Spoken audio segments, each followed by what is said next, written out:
చిన్నప్పుడు చేయి పట్టుకుని నేను ఉన్నానని ధైర్యం ఇచ్చారు. ఇప్పుడు అదే కూతురు కష్టమని వస్తే అవమానంగా చూస్తున్నారు.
వీడేంటి ఈ టైంలో పడుకోకుండా గబ్బిలంలా తిరుగుతున్నాడు?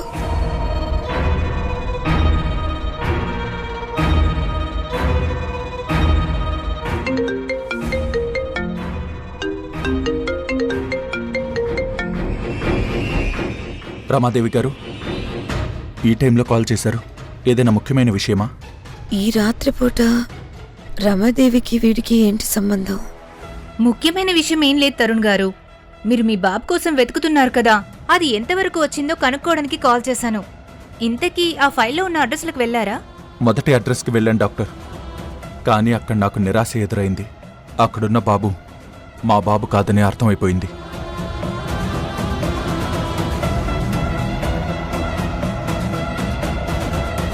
ఆ తర్వాత రెండో అడ్రస్ కనుక్కొని అక్కడికి వెళ్తే అక్కడ ఎవరూ లేరు. ఇంటికి తాళం వేసుంది.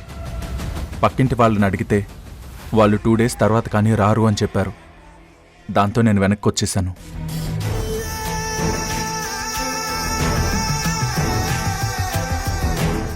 కానీ తొందరలో మా బాబు దొరుకుతాడని కాన్ఫిడెంట్గా ఉన్నాను డాక్టర్.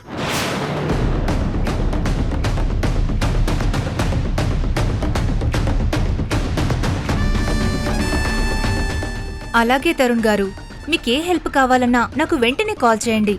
అలాగే డాక్టర్, థ్యాంక్ యూ.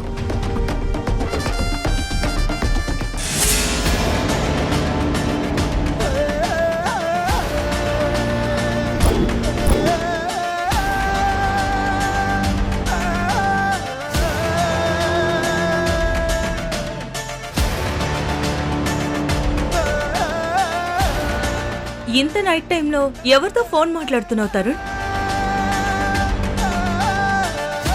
డాక్టర్తో మాట్లాడుతున్నాను. అదే ఉషా అడ్మిట్ అయి ఉన్న హాస్పిటల్ డాక్టర్తో మాట్లాడుతున్నాను. ఇప్పుడు ఉషా ప్రాణాలకు ప్రమాదం లేదన్నారు కదా, అలానే కడుపులో ఉన్న బిడ్డను కూడా ఎలాగోలా కాపాడమంటూ డాక్టర్ని రిక్వెస్ట్ చేస్తున్నాను అంతే.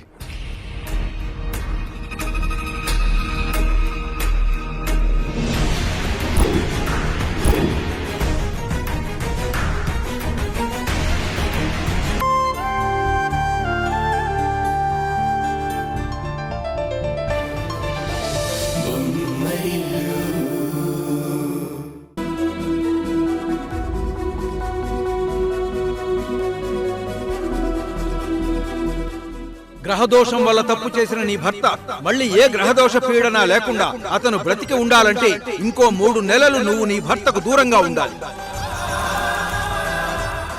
ఈ 3 నెలల విరహాన్ని నువ్వు భరిస్తేనే నీ భర్తకు మళ్ళీ ఆయుష్ పెరిగేది.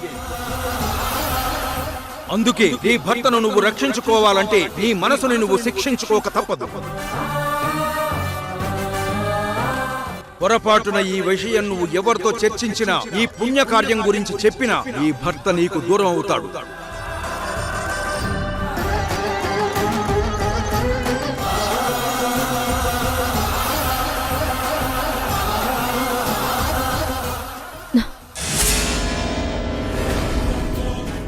ఏమైంది? చూడండి, మీరు నన్ను వదిలి ఇక్కడి నుంచి బయటకు వెళ్ళడం మంచిది.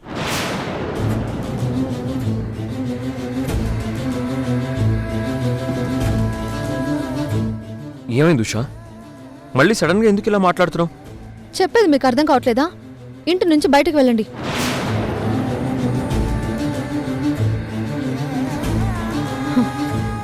మీరు ఇక్కడి నుంచి వెళ్ళకపోతే ఈసారి నేను నిజంగానే చనిపోతాను. ఆ యముడు తీసుకెళ్ళకపోయినా నేనే ప్రాణాలు వదిలేస్తాను. ఎప్పటికీ తన గుప్పెట విప్పదు, ఎవ్వరికీ తన గుట్టును చెప్పదు. ఎందుకిలా ఎదురైనది పొడుపు కథ? తప్పుకునేందుకు దారిని ఇవ్వదు, తప్పు అనేందుకు కారణం ఉండదు. చిక్కులలో పడడం తనకేం సరదా?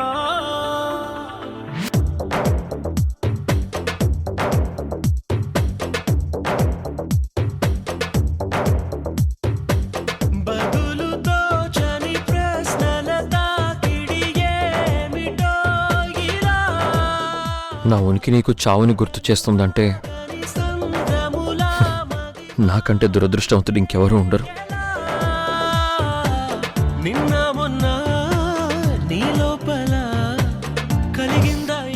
నువ్వు బాధపడకు, నేను వెళ్తున్నాను. నీకైనా కాస్తైనా అనిపించిందా?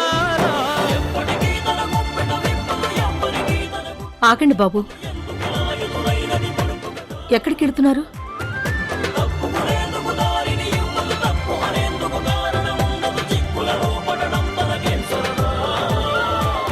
ఉషా ఇప్పుడే హాస్పిటల్ నుంచి వచ్చింది కదా, తనకి రెస్ట్ అవసరం. అందుకే తనను వదిలేసి నేను ఒంటరిగా వెళ్తున్నాను.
తరుణ్ గారు మీరేంటి ఇలా వచ్చారు? అంతా ఓకే కదా?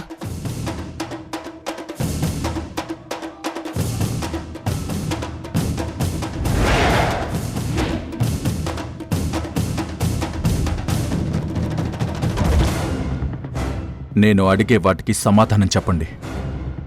మురారి వయసు ఎంత?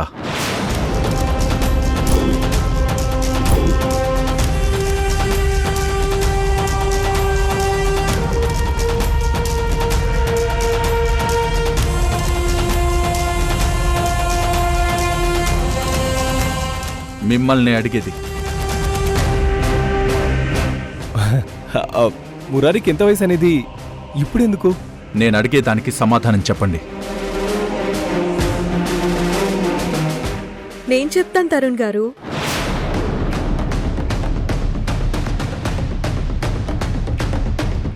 మా మురారికి 4 ఏళ్ళు.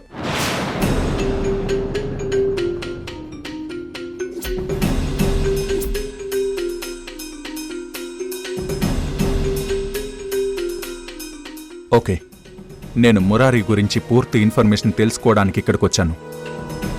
నేను అడిగే ప్రతి ప్రశ్నకి మీ నుంచి సరైన జవాబు కోసం చూస్తున్నాను.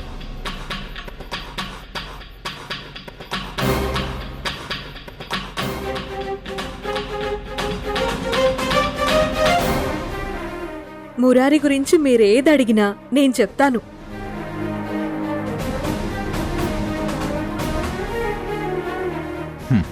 Thank you.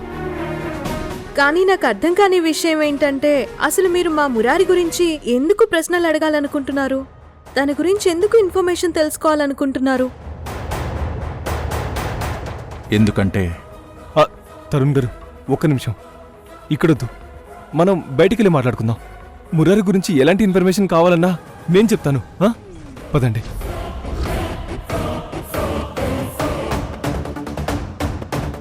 పదం తరుణ్ గారు ప్లీజ్. మురారి గురించి వివరాలు అడిగితే ఇక్కడే చెప్పొచ్చు కదా, బయటికెళ్ళి మాట్లాడడం ఎందుకు? ఏంటో. ప్రభు, ఇంట్లో మీ ఆవిడ సమక్షంలో తెలుసుకోవాల్సిన నిజాన్ని మధ్యలో ఆపి అర్జెంట్ పనుందంటూ బయటకెందుకు తీసుకొచ్చావు? నేను నా భార్య మిస్ అయిన మా కొడుకుని తలుచుకుంటూ ఎంత నరక వేదన అనుభవిస్తున్నామో నీకు తెలుసా? ముఖ్యంగా హారిక పడుతున్న వేదనను నేను చూడలేకపోతున్నాను. తను ప్రతి క్షణం బిడ్డ గురించి ఆలోచిస్తుంది. అందరి దేవుళ్లకు మొక్కుకుంటూ తప్పిపోయిన తన బిడ్డ కోసం 1000 కళ్ళతో ఎదురు చూస్తుంది.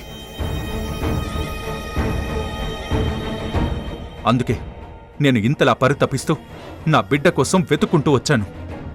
అన్ని దారులు వెతికాక ఖచ్చితంగా మీ దగ్గర ఉన్న బిడ్డే నా బిడ్డ అన్న ఆలోచనతో ఆశతో వచ్చాను. తరుణ్, ఏంటి మీరు మాట్లాడేది? మా మురారి మీ కొడుకని మీకెవరు చెప్పారు? అసలు దానికి సాక్ష్యాలు ఏమైనా ఉన్నాయా?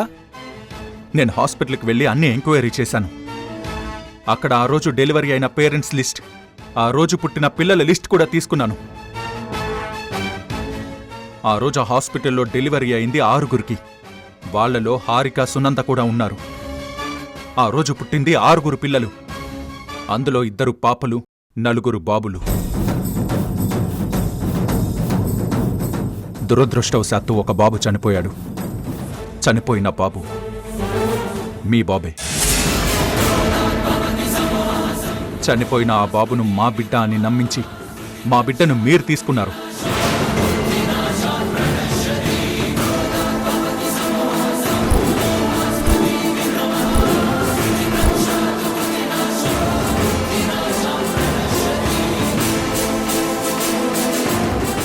మీరు చెప్పేది ఏది నిజం కాదు. ఆ రోజు సునందాకు, హారికాకు ఒకే హాస్పిటల్లో డెలివరీ అయినంత మాత్రాన మా బాబు మీ బాబు అనడం కరెక్ట్ కాదు. మీరు అనవసరంగా మా వెంట పడ్డం మానేసి మీ బిడ్డ ఎక్కడున్నాడో మీరే వెతుక్కోండి.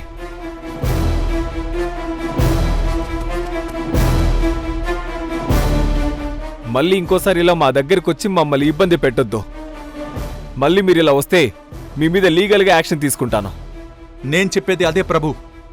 మీరు మర్యాదగా నిజం ఒప్పుకుని మా బిడ్డను మాకిచ్చేయకపోతే నేను లీగల్గా ప్రొసీడ్ అవుతాను.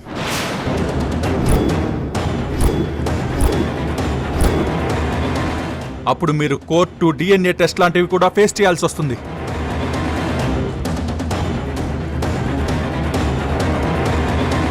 ఆ తర్వాతైనా అసలు నిజం బయటపడి మా బాబు మాకు దక్కుతాడు. చూడండి తరుణ్,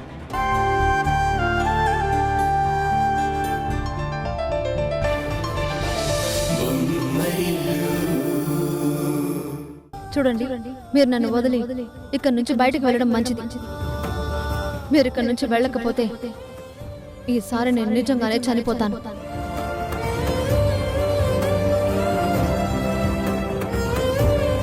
హాస్పిటల్లో అంత ప్రేమగా మాట్లాడి ఇప్పుడెందుకు ఉషా నా మీద ఇంత ద్వేషాన్ని చూపిస్తున్నావు? ఎన్ని నాళ్ళు మన బంధమంతా ఇప్పుడు వదిలేసి పొమ్మంటే పోదు కదా.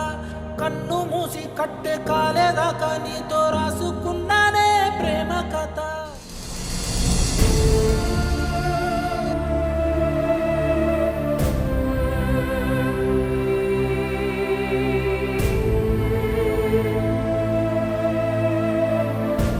దేని గురించండి అంతలా ఆలోచిస్తున్నారు? ఉష గురించి ఆలోచిస్తున్నాను కిరణ్మయి. తన ప్రవర్తన అస్సలు అర్థం కావట్లేదు. ఇంతలోనే కిరణ్ పైన ప్రేమ చూపిస్తూ అంతలోనే మళ్ళీ కిరణ్ని దూరం పెడుతుంది. అవునండి, మన ఇంట్లో మళ్ళీ సమస్యలు ఎక్కువ అవుతున్నట్టుగా నా మనసుకి ఎందుకో అనిపిస్తోంది. కాలం మనకి పరీక్ష పెడుతుందో లేక మనకి తెలియకుండా చేసిన తప్పులకి కర్మ ఫలితాలుగా ఇలా తిరిగొస్తున్నాయో నాకు అర్థం కావటం లేదు. ఏది ఏమైనా ఎదురొచ్చే యుద్ధాన్ని ధైర్యంగా ఎదుర్కోవటం తప్ప ఇక మనం ఏమీ చేయలేం.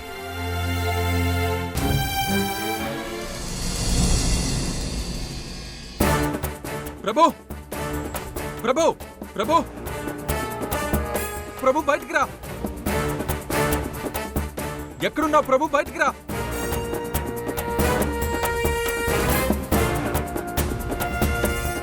ప్రభు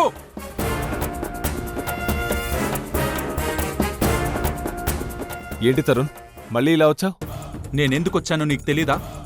లేదా తెలిసినా తెలియనట్టు నటిస్తున్నావా? ఒకవేళ నువ్వు వచ్చింది మళ్ళీ మురారి గురించి అయితే నీతో మళ్ళీ ప్రత్యేకంగా మాట్లాడడానికి ఏమీ లేదు. నువ్వు అనుమానిస్తున్నట్టు మురారి నీ కొడుకు కాదు, నా కొడుకు. నా భార్య పేగు తెంచుకొని పుట్టిన కొడుకు. అసలు నీ దగ్గర ఏ ఎవిడెన్స్ ఉందని మమ్మల్ని అనుమానిస్తూ అవమానిస్తున్నావు. ఇదే లాస్ట్ వార్నింగ్ తరుణ్. ఇంకోసారి ఇలా జరిగితే నీ మీద లీగల్ యాక్షన్ తీసుకోవాల్సి వస్తుంది. జాగ్రత్త. ప్రభు, నేనొచ్చింది కూడా లీగల్ యాక్షన్ తీసుకోబోతున్నానని చెప్పడానికి.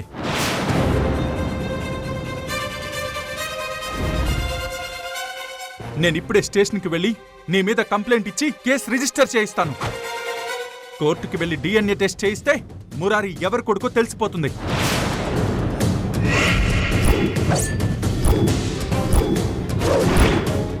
పోలీస్ ఆఫీసర్వి కాబట్టి చట్టాన్ని అడ్డు పెట్టుకొని మా మీద గెలవాలని చూస్తున్నావా? నేనెప్పుడూ నా అధికారాల్ని దుర్వినియోగం చేయను.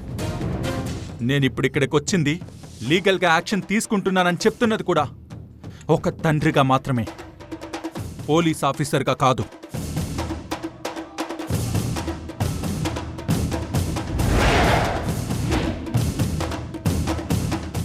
ప్రభు, ఇప్పటికైనా నిజం ఒప్పుకో.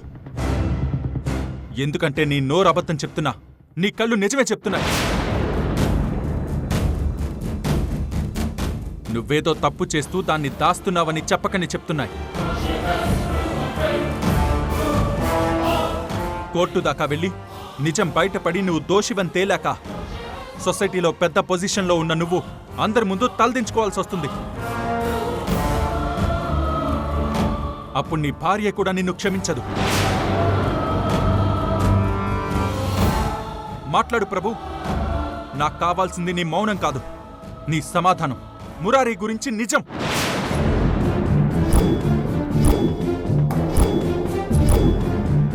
నీకు 5 నిమిషాలు టైం ఇస్తున్నాను. ఈలోపు నిజం చెప్పకపోతే నేనే డైరెక్ట్గా స్టేషన్కి వెళ్ళి కంప్లైంట్ రిజిస్టర్ చేయిస్తాను. ఆ తర్వాత నువ్వు ఇంకేమీ చేయలేవు. Your time starts now. Your time starts now. Your time starts now.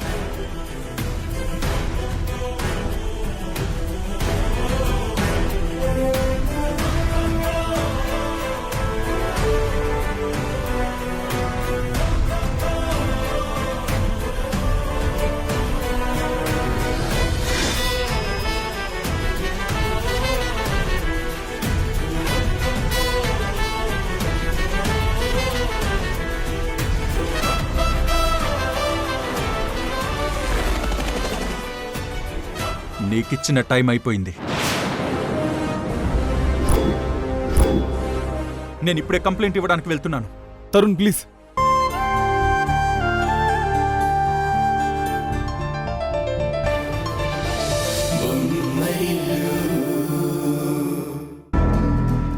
మీతో అందరితో కలిసి భోంచేయడానికి మీలో ఒకరిని కాదు కదమ్మా. అదేంట్రా అలా అంటావు? విడిగా బయట ఉన్నంత మాత్రాన నువ్వు బయటివాడివి అయిపోతావా? మాతో కలిసి ఉండనంత మాత్రాన కానివాడివి అయిపోతావా?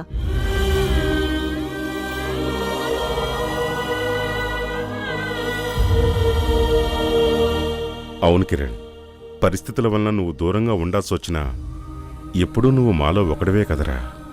లేదు నాన్న, సర్వస్వం అనుకున్న వాళ్లే కారణం లేకుండా దూరం పెడుతున్నప్పుడు నేను ఇంటికి ఎలా దగ్గర కాగలను?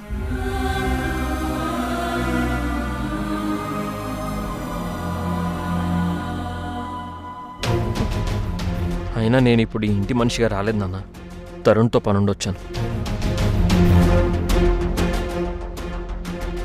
చెప్పు కిరణ్, ఏం పని మీద వచ్చావు?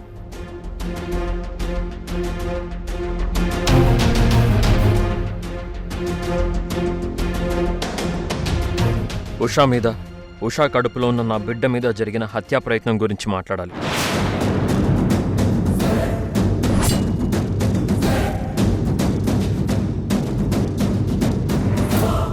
ఇదెవరో కావాలని చేసిన కుట్ర అని తెలిసాక కూడా నువ్వింకా ఎందుకు సైలెంట్గా ఉన్నావో తెలుసుకోవాలి. కిరణ్, ఉషా రెగ్యులర్గా వాడే విటమిన్ టాబ్లెట్స్లో అబార్షన్ టాబ్లెట్స్ కలిపిన మాట వాస్తవం. కానీ అది ఎవరో కావాలని చేశారని మనం అనుకోవడం కేవలం అనుమానం మాత్రమే.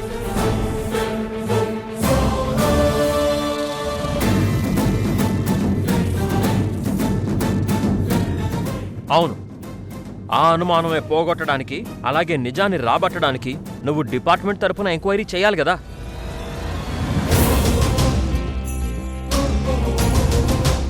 అలా చేసినప్పుడే కదా అసలు దోషులెవరో బయటపడేది. ఇంత నీచానికి దిగజారిన వాళ్ళని సాక్ష్యాలతో పట్టుకొని అరెస్ట్ చేయకపోతే వాళ్ళకి మరో అవకాశం ఇచ్చినట్టు అవుతుంది.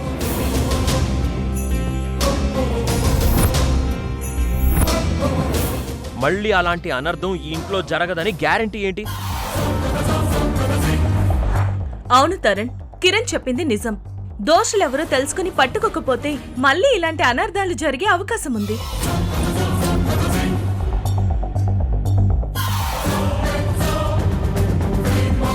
మీరు వెంటనే ఎంక్వైరీ చేసి తప్పు చేసిన వాళ్ళని అరెస్ట్ చేయండి. హారిక, ఏం తెలియకుండా మాట్లాడుకో. ఎంక్వైరీ చేయాలంటే ముందు కంప్లైంట్ చేయాలి, అనుమానితుల్ని ఇంట్రోగేట్ చేయాలి. అదంతా పెద్ద లీగల్ ప్రాసెస్.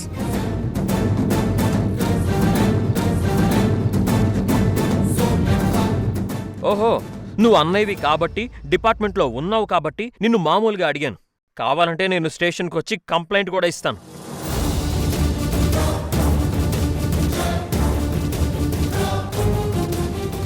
అప్పుడైనా అఫీషియల్గా ఈ కేసుని టేకప్ చేసి అసలు దోషుల్ని పట్టుకుంటావా?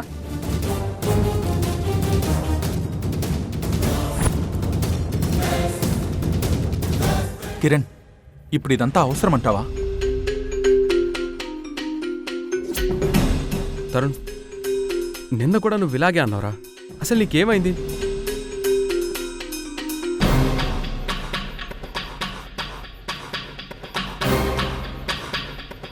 ఒక సిన్సియర్ పోలీస్ ఆఫీసర్గా తప్పు చేసిన వాళ్ళని పట్టుకొని శిక్ష వేయించే నువ్వు ఈ విషయంలో మాత్రం ఎందుకు ఇలా తప్పించుకుంటున్నావు?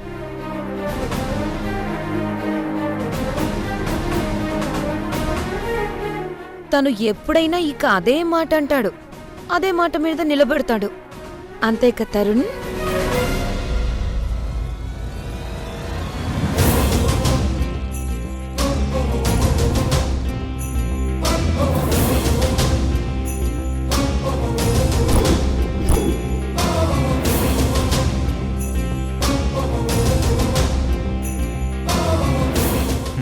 అవును, మన ఉషాకి ఏం జరగకుండా సేఫ్గా వెనక్కి వచ్చింది కదా, మనకది చాలు. ఈ కేసులన్నీ ఎందుకు?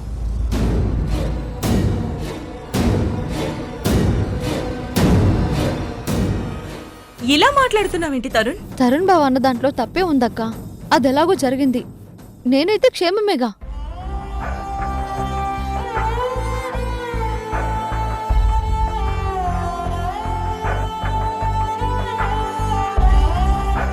ఇప్పుడు అనవసరంగా కేసులు అవి పెట్టుకుని ఇంటి పరువుని బజార్కి ఏడ్చడం అవసరమా?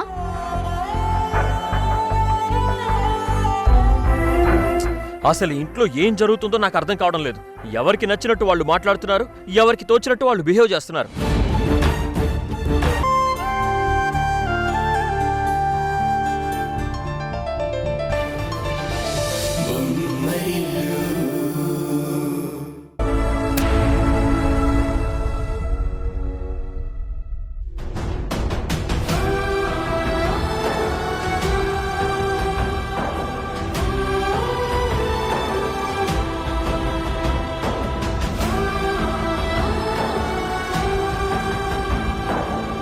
ఏంటి ప్రభు, నీలో కనిపిస్తుంది ఆవేశమా లేక ఆవేదన?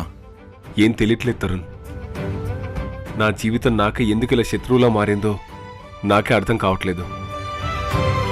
నిజం చెప్పకుండా ఒక తల్లికి అన్యాయం చేస్తున్నాననే బాధ ఒకవైపు, నిజం చెప్తే మరో తల్లి చనిపోతుందేమోనని భయం ఇంకోవైపు. అసలేం చేయాలో అర్థం కావట్లేదు తరుణ్. పిచ్చిక్కిపోతుంది తరుణ్. అవును ప్రభు, మురారి మా కొడుకు అనే అసలు నిజం తెలిసిన దగ్గర నుంచి నేను కూడా మనశ్శాంతిగా ఉండలేకపోతున్నాను. హారిక దగ్గర నిజాన్ని దాచి తనని మోసం చేస్తూ తన కళ్ళల్లోకి చూడలేకపోతున్నాను. ఒకవేళ నిజం చెప్తే సునంద గారు ప్రాణాలతో బతకలేరు అనే ఊహను కూడా తట్టుకోలేకపోతున్నాను. నేను తప్పు చేస్తున్నానా, ఒప్పు చేస్తున్నానా అని కూడా అర్థం కాక నాలో నేనే నలిగిపోతున్నాను. తరుణ్, నేను చిన్నప్పుడే మా తల్లిదండ్రుల్ని కోల్పోయాను. ఎవరూ లేని ఒంటరి వాడిగా ఒక అనాథాశ్రమంలో పెరిగాను. ఎంతో కష్టపడి చదువుకున్నాను. జీవితంలో ఒంటరితనంతో నలిగిపోతున్న నాకు సునంద పరిచయం ఒక వరంలా దొరికింది. మాకు పెళ్ళయ్యాక నాకంటూ ఒక కుటుంబం ఏర్పడింది. మా జీవితం సంతోషంగా సాగుతుందనుకునే టైంలో సునంద పొరుట్లోనే బిడ్డను కోల్పోవడంతో ఆ సంతోషం ఎంతో కాలం నిలబడలేదు. ఆ తర్వాత వరుసగా అలాగే జరిగి 4 పిల్లల్ని పొరుట్లోనే పోగొట్టుకోవడంతో సునంద తట్టుకోలేకపోయింది. నేను భయపడినట్టుగా 5వ కూడా అలాగే జరిగింది. ఆ నిజం తెలిస్తే తను నాకు ప్రాణాలతో దక్కదేమన్న భయంతో చనిపోయిన నా బిడ్డను నీ బిడ్డతో మార్చుకున్నాను.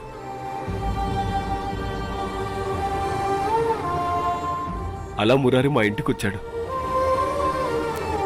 మురారి వచ్చాక మా జీవితమే మారిపోయింది. తప్పు చేశాననే వేదన నన్ను వెంటాడుతున్నా సునంద ప్రాణాలతో ఉండడానికి అదే కారణమని నాకు నేను సమాధానం చెప్పుకునేవాణ్ణి. కానీ ఆ భగవంతుడు నేను చేసిన తప్పుకి ఇప్పుడు ఇలా శిక్షిస్తున్నాడు. నీ బాధను నేను అర్థం చేసుకోగలను ప్రభు. కానీ ఆ భగవంతుడు వేసిన ఈ చిక్కుముడిని ఎలా విప్పాలో నాకు అర్థం కావడం లేదు.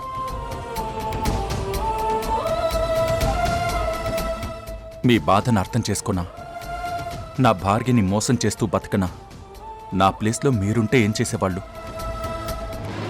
నేను చేసిన మోసానికి మీరు నన్ను జైల్లో పెట్టొచ్చు. మీ బిడ్డను మీరు తీసుకెళ్ళిపోవచ్చు.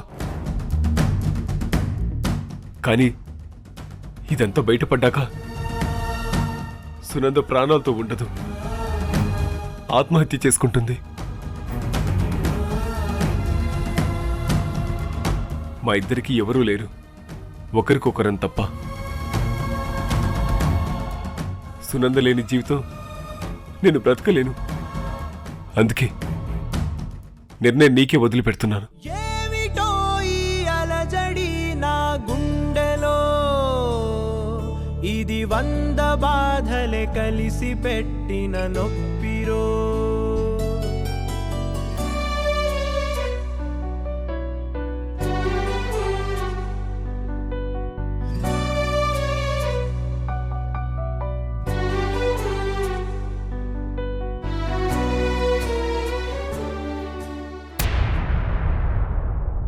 ఎదిగో ఈ క్యారేజ్ తీసుకెళ్ళి ఆయనకిచ్చి నేను క్యారేజ్ ఇచ్చానని చెప్పి భోజనం చేయమని చెప్పు. మేడం, మీరు ఆయన కోసం క్యారేజ్ తెచ్చారు, కానీ కిరణ్ సార్ ఆఫీస్లో లేరు మేడం. లేరా? ఎక్కడికి వెళ్ళారు? ఏమో మేడం, ఇక నుంచి ఆఫీస్ కూడా రానన్నారు. అదేంటి, ఇచ్చిన వర్క్ పూర్తి చేయకుండా మధ్యలో వదిలేసి వెళ్ళిపోయే మనిషి కాదే అయినా. నువ్వేమైనా తప్పుగా విన్నావా? లేదు మేడం, నేను కరెక్ట్గానే విన్నాను. కిరణ్ సారు వాళ్ళ ఎండి ప్రభు సార్తో మాట్లాడుతూ ఆఫీస్ నుండి వెళ్ళిపోతాను అని చెప్పడం నేనే స్వయంగా విన్నాను మేడం.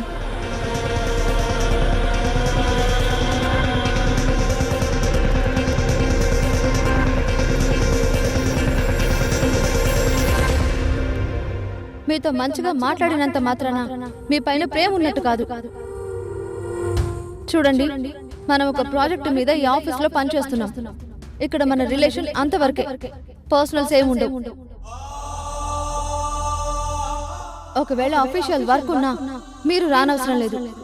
బాస్ని పంపించండి, కావలసిన ఫైల్ ఇచ్చి పంపిస్తాను.